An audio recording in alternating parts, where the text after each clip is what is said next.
Testing, testing, 1, 2, 3. Am I on? Yeah. Am I on? Great. Morning, everyone. So lovely to be back here. Steve and I were trying to work out before how long it is I've been coming to New Life. We think it's about 15 years.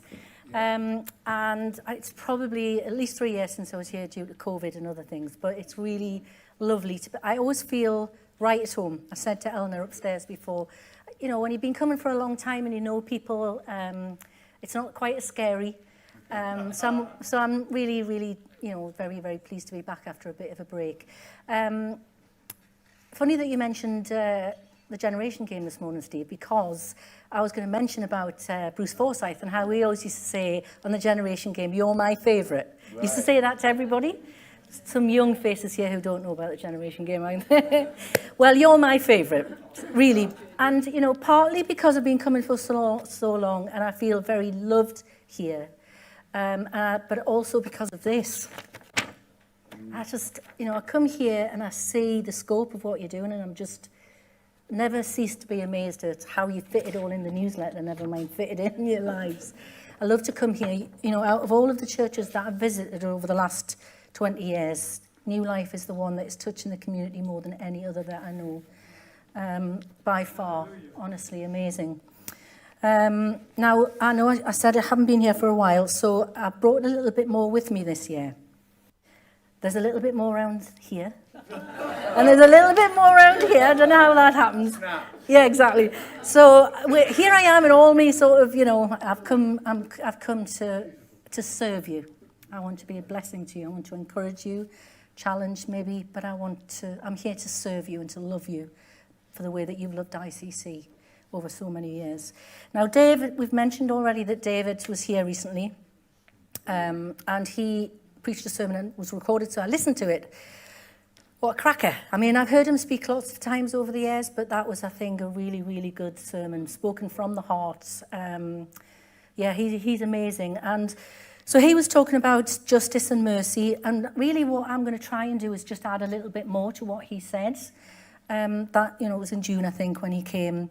And I know that he paid tribute to you here at New Life then.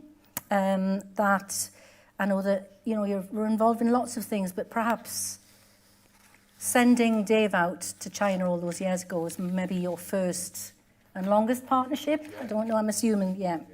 So for those of you who don't know me, my name's Judy Elliot, and I've been involved with International China Concern for 20 years. I went out as a volunteer on a team in 2004, and it kind of got stuck. It got into my DNA. It was like a piece of sand that got into my heart and just developed over years and became a pearl to me and to my life. And this is the mission field that God has called me to. So I don't work in China, but the mission field that I serve is China's abandoned children, or those who are at risk of abandonment, because I call them the last, the least, and the lost. They're the last in their hierarchy of entitlements in the country. They are the least in their culture, so they're called the Wang Yu Jijie, which is the useless class. And they're lost because they're waiting to hear about Jesus. And it's often people who are working with ICC who can reach out into rural villages and tell them. So they're the last, the least, and the lost. David spoke about, I'm hoping that everybody can remember that sermon, but Jesus talked about how mercy and justice are like the marks of the kingdom. They're the marks of God's people, the marks of the church. And for us with ICC, when we see a child with a medical issue or we see a child that is suffering neglect, then, you know, the response for us, and the response for me actually 20 years ago was mercy. You know, to see a need so desperate and to respond to it. And that's how we started. That's how Dave started. He talked about baby Rose, who was in that room with 4 other children who were dead. And he just had to respond to that need. So that's mercy. And he talked about the Good Samaritan, who out of mercy responds and acts. But justice is more like, how do we make it better? How do we make things better for those who are going to follow along on that road? And that is what we're about, mercy and justice. And, I know that you're involved in all kinds of mercy missions and seeking justice. But I suppose we all need to ask ourselves, that is mercy and the fight for justice the mark of my life in one way or another? Because it is what Jesus has called us to live and be a living witness of his love, his justice, his mercy in the world. And so that should be the mark of all of us in one way or another. And justice is in some ways harder because mercy is driven by love, actually, I think. Sometimes mercy in our own families is easy because but the mercy to act for those in our local communities or abroad is driven out of the love of God. So it should be a sign for all of us in some way or another in our life. I met a little girl called Ping Ping in 2004. There she is on the left. She was abandoned when she was about 5. We don't know for sure because they arrive. We don't get a birth certificate or a name. We don't know their date of birth. So we think that she was about 5. And she arrived outside the welfare centre gates when we went out for lunch, and then there she was when we came back. And she was completely bewildered by where she found herself. She was in a state of complete shock and bewilderment. The place was chaos. It was chaos. It's funny, I can still remember the smell. I don't smell it, but it's kind of got into me, the smell of despair and hopelessness and hunger and dirt and rats and diarrhea, and it's just awful. And the lady that she's sitting on a lady's knee there, that's Vedette, who was on the team, and she sat on Vedette's knee for every day for about 12 days. She didn't respond to anything. She didn't speak. She didn't look anybody in the eye. That's one of the saddest things when kids have been traumatized by abandonment. They just can't even look into another human being's eyes. Wow. There's something really, sacred about looking at somebody, because then they can see you, and they were hiding from everybody. She didn't cry, she didn't play with anything, she didn't play with anybody else. She sat there for 12 days and didn't make a sound. She sat and sort of held on like a security to 6 or 7 balls, toys. She kind of clutched onto them, but she didn't play with them. And she didn't respond when other kids would come past, grab them, didn't cry. And so she was in complete shock. And then when we left, every day, about 4 o'clock, we knew that she would be going to bed that night in a room with 40 other children, young people, men with disabilities in one room. There she is on the right. That was just taken a little while ago. So Ping Ping now is a joy to everybody who meets her. She's a young lady who lives in a group home, who has learned to cook. She's featured in a video that we did recently where she was making a Chinese meal for a family.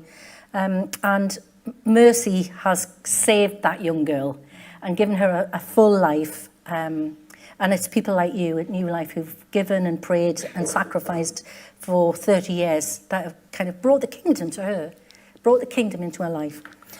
So how do we when justice comes in, how do we prevent children like her being abandoned into a system that cannot care for them and often has no will to care for them because they're the useless class? How can we make, as a Christian organisation, as God's people in the world, what can we do to make it better for them? What can we do for a vulnerable child who is at risk of being abandoned? And I want you to imagine a child that you love. What can we do for a vulnerable child who lies in bed all day, every day after day, week after week, year after year, because there is no special equipment, there's no wheelchair, or perhaps the parents live on the 5th or the 10th floor of an apartment block and they can't carry the child downstairs? What about a child who has no friends in the community because they either despise him because he's disabled or they're afraid of him? There's a stigma and they think it's bad luck. What about a child who is refused, a child that you love, refused access to school just because they have a disability? Or a really bad birthmark, believe it or not? Refused an education. What about a child that you love who goes hungry because their parents are so poor and they have absolutely nothing. Or a child who lives with the guilt that his dad left the family because the family were under so much stress. Dad blames the mother for having the child, that something was wrong with it. Or the child who feels guilty because he knows that his grandmother committed suicide because of the stress in the family. Now, those children are all real, and I know some of them. Now, I looked on your website and I've read with great interest your newsletter, like I say. I don't know how you fit it in. The font must get smaller and smaller every year, does it? And I know that one of the projects that caught my eye was Love Thy Neighbour. Is there someone here who's involved in that project? Lindsay, she's not here. Okay. Well, I just imagine that in that project they hear stories all the time of people on the edge, on the fringe of society, on the edge of coping. They hear their stress, their anxiety, their financial hardships, their kind of inability sometimes to access the help that they might be entitled to. And in China, families don't have that social support safety net. There's no pension, there's no disability living allowance, there's no all kinds of things that we might be entitled to here. So what happens is they get so desperate, they are despised by the community, so they have neighbours who don't speak to them. They have friends, family and neighbours who pressurise them to give up their child, the useless child. It's not of value to anybody. Give it up. It's not worth it. They have often they love their kids. They're trying to look after them, but one has to stay at home to look after the child. So the family's financial situation gets really desperate. So one of the things that we at ICC do with the help and support of New Life Church, and it's been developed over about 10 years, is what we call family support services, family partners program. So we come alongside families and we can get them equipment. Families, I know one family who cut a hole in their dining table so that they could fit a plate in it so that their young boy could eat. Because even simple things like plates, spoons, shower chairs, they don't have any of that. So we can come alongside and give them all kinds of equipment. We can give them therapy, assess a child, and sometimes these children they live with spasms every day, painful spasms, because they've never, ever, ever, ever had any type of therapy or assessment. There are kids who, because they haven't got the right equipment, their bodies become twisted, so their internal organs become all squashed, which creates all kinds of complications and painful situations for them. So we can help those kids. And I'm asking you to kind of think about a child that you love, and imagine a child that you love having to suffer like that.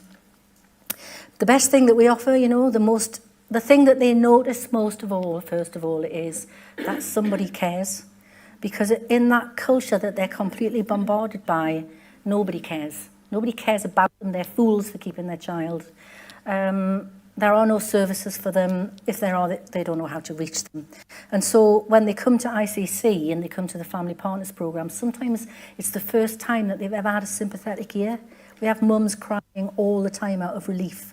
And they come in and they feel the love of God through the people who are ministering to them. And there are children like that all across rural China who are locked away, never get out. Now, like I think I've already mentioned, one of your first acts of mercy, if we're talking about mercy and justice, was to send the two Davids over to China 30 years ago. But you've relentlessly and persistently and sort of stubbornly, in the best sense of the word, supported, prayed, given to the work of our International China Concern for 30 years. You are so much a part of our DNA. It wouldn't have started without you if you hadn't followed with David's vision, sacrificed financially in the early days of the church, prayed every day, every single day for 30 years. That's kind of relentless prayer, isn't it? And what I think about is that it was Mercy who got me first involved in helping these kids, because it it just couldn't not do anything. It was horrific. But it's actually justice that's kept me going all these years. Because, and I felt it while I was preparing this talk, actually. So I often forget, most of the time I forget it's there, but there is like a coal fire, like a coal, just a piece of coal in my belly that has kind of kept me going all these years. Most of the time I don't know it's there, but every now and again, like last week when I was preparing this, it was like somebody blew on it and it combusts. And I actually feel it like a physical heat. And it's that because I know that I have 4 grandchildren, and I know you're not supposed to have your favourites, but the firstborn, I mean, I love them all, but I often think that it could be Reuben. If he was born in a different country, he's 15 now, if he was born in a different country to a different set of circumstances, it could be him suffering, and I can't bear the thought that there is a child out there who is suffering just because of where they're born, the government that is supposed to look after them, the culture of the country that despises them, because it could be Reuben, and I can't bear that.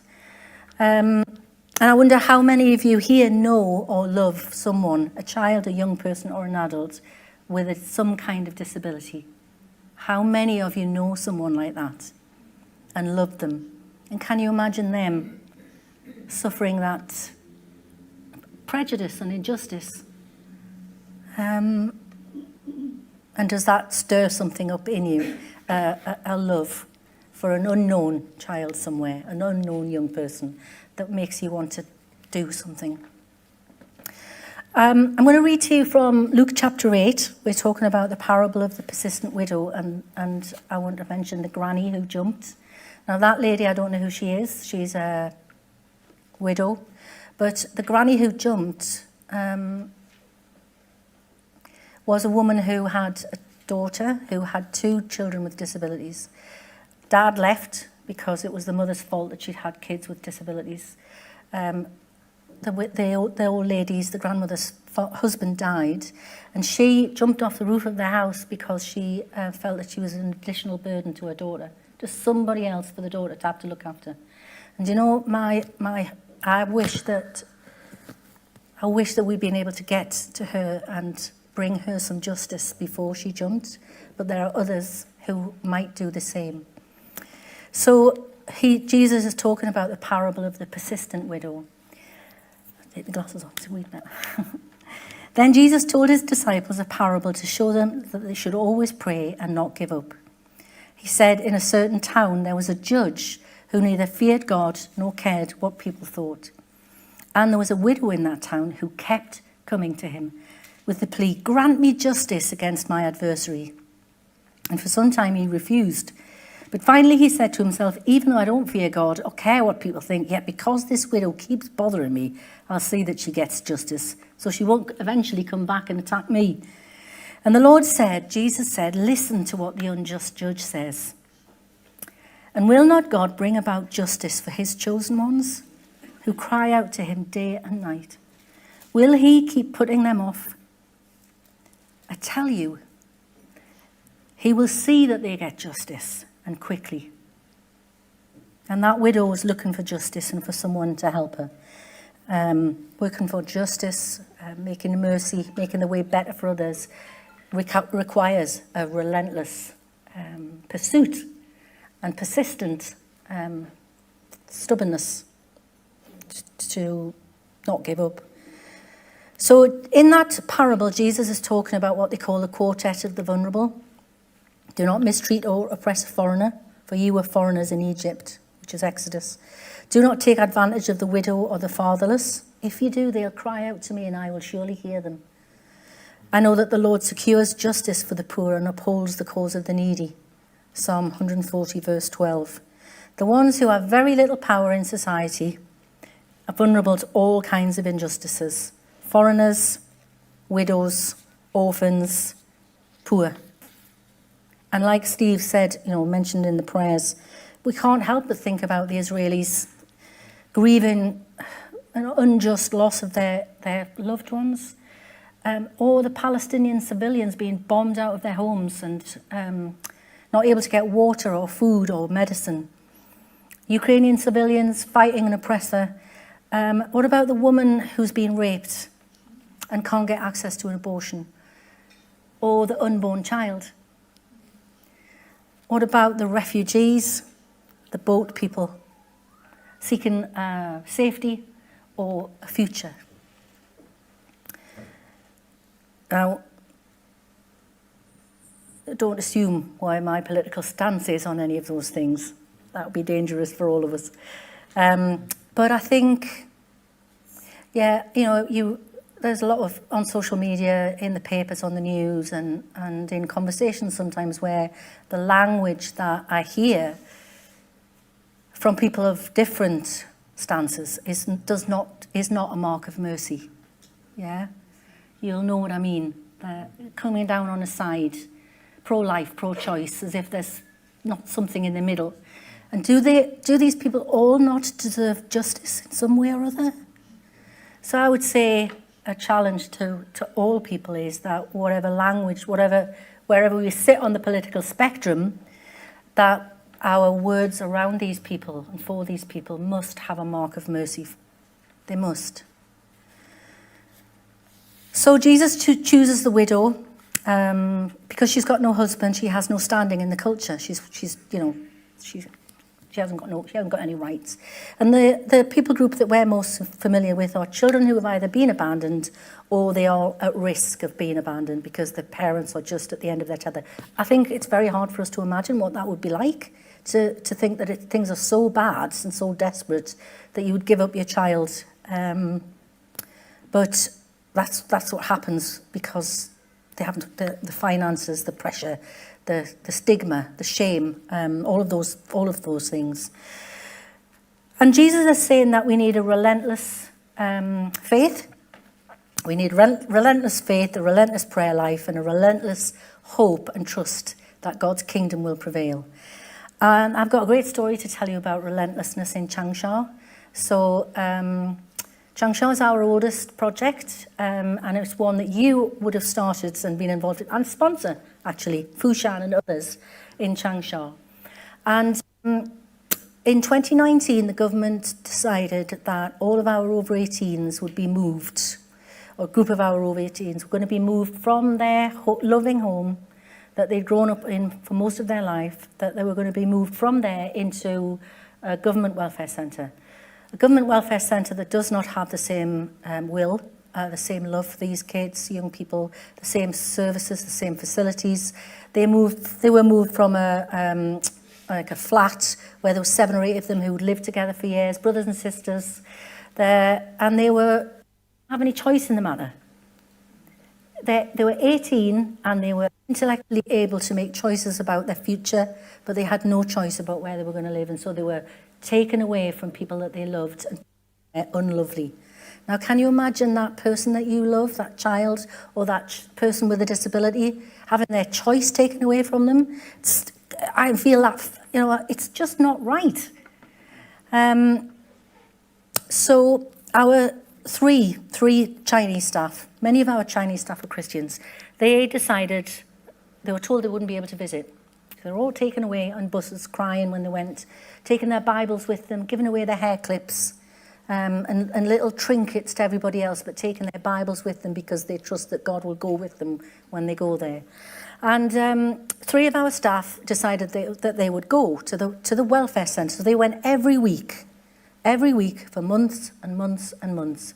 They took notes and gifts. They offered to do activities for whoever was in that welfare centre. Time and again, week after week, they were turned away. After about 6 months, they came to us to say that one of the young girls was depressed and could somebody help. So they were given access, they went in, and not long after that, there was a bit of a thaw, and it was on the cards that these 3 women were going to be able to go in to do activities. And they kind of went in undercover. They didn't go in where ICC. They went in as we're just local women. And we can offer some time. Then COVID hit, so again, not allowed. And at the moment, we are still allowed only rare access to those young people. But every week, they go you know, it's quite a thing, isn't it? To go week after week when you're not getting anywhere. You're not getting what you want. You're not getting to see the people that you love. But they are, and it's completely countercultural. Because remember, in the welfare centre, the culture is they're the useless class. And one of the things that has always been kind of enlightening to me when I go into China is that because we're caring for kids who have disabilities, people say, why have you come? And when we tell them we come because we believe a God who made everybody in his own image and loves every single person, we've come for them. And do you know what their reaction is? Almost every time they say, wow, you must have great love. So for these 3 women who are going week after week, the staff in the welfare centre are seeing the relentless pursuit of justice from these 3 ladies and a relentless love that will not give up. Relentless love for the useless class. So we need to be relentless, and we also have to be prepared really for kind of resistance and apathy, because not everybody else cares about our cause as much as we do. Now in China we have a situation where when kids need medical attention, then it's deemed a waste of money. So I want you to imagine again a child that you know who needs surgery or has a chest infection, needs to go on a ventilator or needs some kind of operation. Well, in China we have to fight for those kids. There was one little girl, Harmony, she's on the next slide. She has Down syndrome and she arrived abandoned and arrived at the centre. And she also had difficulty breathing, so we have qualified nurses. And they knew that condition was treatable, but have I gone? No, you're back. Oh, I'm back. So we had to email, we had to have meetings, we had to fight across a meeting table, phone calls, and they kept saying that no, she wasn't going to be able to go to Shanghai to get the treatment because it was too expensive and it was an inconvenience. But they persevered, they were relentless, and she went to Shanghai and she had the surgery. Even while she was in there on a ventilator, they didn't want to keep her on too long because ventilators are expensive to run. But again, relentlessly advocating for justice for her. She had the surgery, and then happy ending is that a family in America who already had a child with a Down syndrome heard about her through our prayer network, and they advocated to adopt her. And even then, the adoption was refused, not granted, because she's got a disability, she's not worth. We're relentlessly pursued, and Harmony is now growing up in a lovely family in America. Yeah, but it's all right to, but that takes a lot of hard work, doesn't it, people? And I know that many of you will be facing relentless trials, relentless hard work, relentless slashes in budgets, relentless not enough staff at work, all kinds of things. So the final thing is that Jesus is saying to us a relentless faith believes that God's kingdom will prevail. A relentless faith has hope that the God of justice hears. And a relentless faith believes that God will act on our behalf or on the behalf of someone who is suffering unjustly. Then the Lord said, learn a lesson from the unjust judge. Even he rendered a decision in the end. So don't you think that God will surely give justice to his chosen people who cry out to him day and night?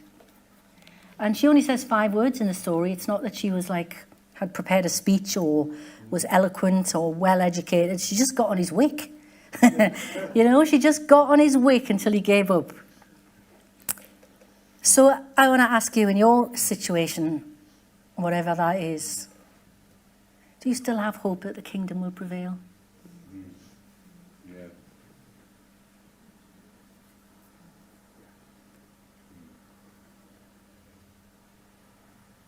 Even when it looks unlikely and you're tired? Do you believe the kingdom will prevail?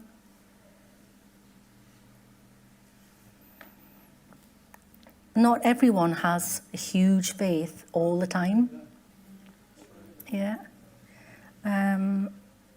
Sometimes we have to hang on to the coattails of others.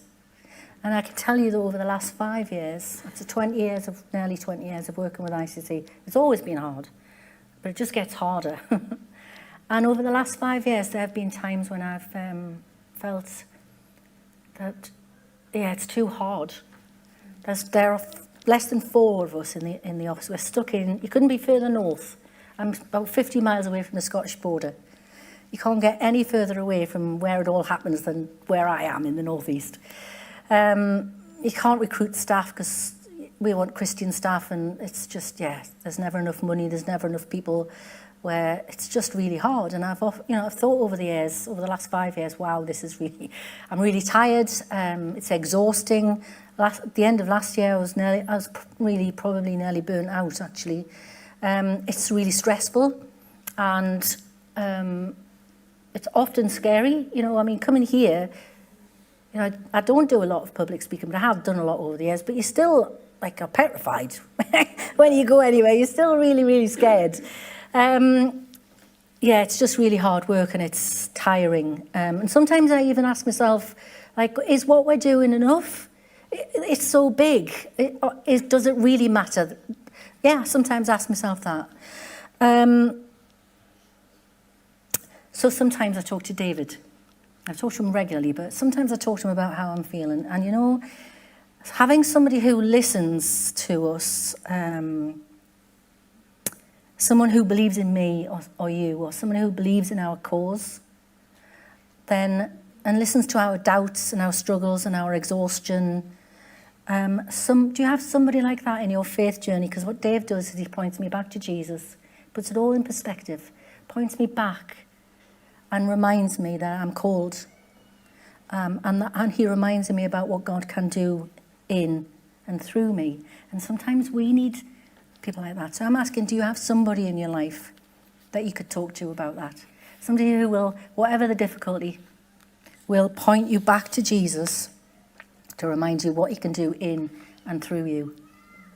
11 years ago, my family suffered a really despicable injustice that I spoke about at a ladies' group here quite a few years ago. Well, it'll be 11 years. I was in a bit of a state then, actually. So we suffered a terrible injustice, and all I could pray at the time for months and months was, oh, God. That was all I could say, oh, God, oh, God. It was terrible. And now, I may never get the justice that I think I deserve. I may never get justice this side of heaven. But what I do see is God's kingdom in my family. And they're not Christians. But I see the kingdom out of that experience everywhere in my family. A love, a compassion for another, a sort of sticking together, and we're a clan that nobody will break. A trust in one another. God's kingdom prevailed. A love prevailed in my family. So finally, relentless faith never stops praying. I'm sorry if I've already said finally. That really annoys me when people do that. And there's about 3 finallys in the sermon. But I'm coming to the end. Jesus tells us to pray and be relentless in the pursuit of justice. Now, in ICC, like you have a prayer meeting every day. I know that you pray every day for the children. This is a church and a community that is like a prayer in your DNA. You believe in the power of prayer.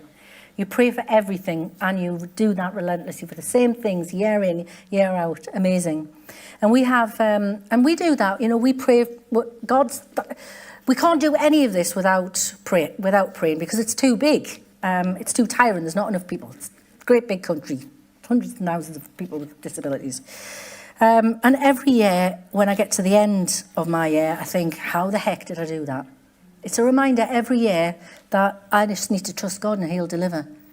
But it's not easy. And so we pray out of not so much discipline, but desperation, which is not a bad place to be.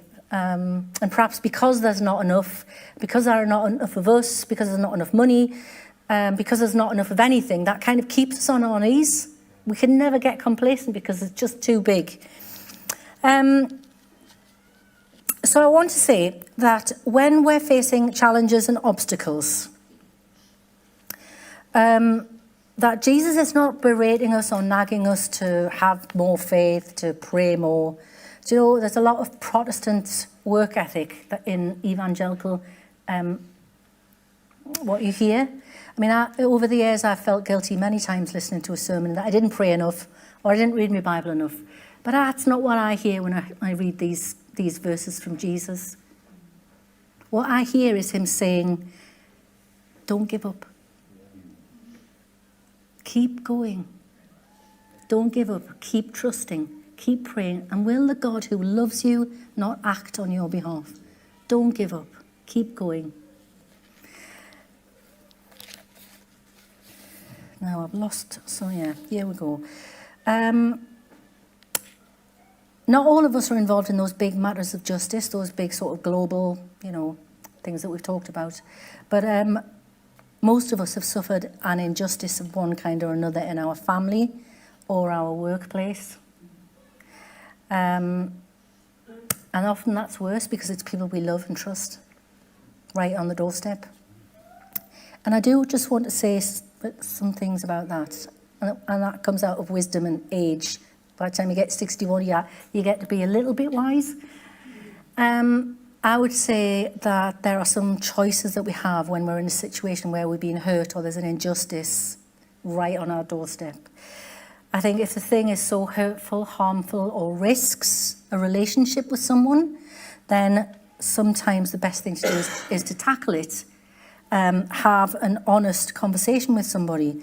But that takes courage, vulnerability, and really a determination to not be right or to prove the other person wrong, but to keep at the centre of the purpose a better relationship with that person. And it takes a lot of maturity and courage to do that. Perhaps the other thing is that we've decided we can't do that. We can't have that conversation. It's just not appropriate. In that case, then, what we can do is think about how am I going to move on from this? How am I going to put it behind me? Not let it hinder me going forward, not let it hurt me, not let it become a bitter root. How can I move aside, move ahead and forgive? And sometimes that takes a long time, and that's okay. And then there is another choice that we might have, that if we are at risk of an injustice that would mean harm, physical harm or harm to our mental health, then we can remove ourselves from that relationship, from that situation. And again, that can take courage and vulnerability. So I want to just say and encourage you, each of you, all of you, that Jesus calls us to act locally, globally, nationally and globally. But he also reminds us that the kingdom will come and that he hears your prayers and that he will respond. So maybe today you might think about making a decision about having an honest conversation with someone or working out how you're going to forgive and forget or move away or move on. Maybe there is somewhere in your local site, some initiative that is not yet listed on the New Life. Yeah? Perhaps you know somewhere locally and you've been thinking, I'd like to do something for those people. Is there enough room to squeeze another on here that you've been thinking about? I can pretty much bet, if I was a betting woman, that there are initiatives in here that could do with a few more volunteers or trustees. Perhaps today you have some space in your life for a little bit more mercy or a little bit more justice. Perhaps you have a friend, perhaps you know or love someone with a disability. And perhaps you might want to sponsor one of our children or give a gift or join our prayer calendar and pray for those who are not receiving the same kind of support and love. So you can join as a prayer calendar, you can have a look, there's a A4 frame thing at the back with a QR code where you can get straight on the website and sign up for the newsletter. But really I'm just finishing with the God of mercy and justice loves you. And all those people that you serve in Congleton. And all those people elsewhere across the globe that you are reaching and touching. The God of mercy and justice is for you. wherever you are. He's working in you and through you, and he still calls you to bring the kingdom. Thank you.